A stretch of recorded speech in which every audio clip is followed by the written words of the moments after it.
There's a woman in my house who tells me how she died. There's a woman in my house who tells me how she died. They came from the forest, she says. In swarms of shadows and swaves of darkness, they took my child, and then they took me. I can't help but listen. She whispers in the dead of night when sleep paralysis takes hold. I can feel her breath on my neck as she spins the same story each time. Sometimes they're living shadows, sometimes they're simply people from another town, but the outcome is always the same. They take her child, and then they take her. The only sound that shakes me out of my stupor and scares her away is the crying of my baby from the other room. On the 27th night of her coming, I keep notes on my phone every time she visits, every warning kind of thing. There's something different. They're here.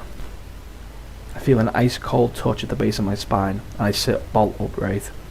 I feel like she lets me. It's like she's awoken me. And there she is, sitting on the edge of my bed, like my mother used to do when I had a bad dream. But she's not my mother. She's barely anything at all anymore. She is but a shadow herself, an echo of a person, an outline of someone who once was but is no longer. Her eyes are grey pits of nothingness, pools of the deepest, darkest nights, and I can feel her looking back into mine, deep into my soul, as if she's looking into me. I feel like I'm looking back into her.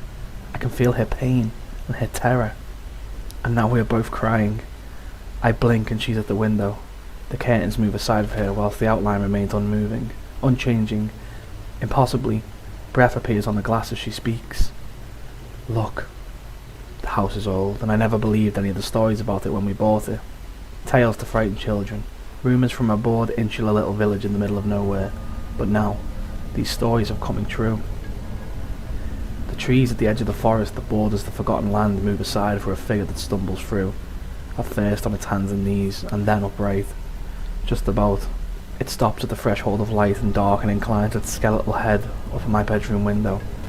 It advances, followed suddenly by a dozen or so others, born out of thin, empty air. I looked at the spirit, perhaps my guardian angel, or just another victim like me, for guidance or encouragement or assistance, but she's gone. I'm alone. As if on instinct, at the moment the midnight maiden vanishes, my mind goes to my baby in the other room, but this time there's no crying. There's nothing. I turn back to the window and stare out. I'm so tired, like I haven't slept for days, and my body aches and longs for rest. The shadows skulk back into the forest. This time, they do not turn to look at me. A lone, spindly, broken figure with empty eyes stops at the border and stares up at my bedroom window. Finally, I hear my baby's cry, but it's faint, muffled, wrapped up in the shadow's embrace, and then gone between the trees, stolen by the night. They came from the forest, in swarms of shadows and swaves of darkness. They took my child, and then they will take me, and I will be ready.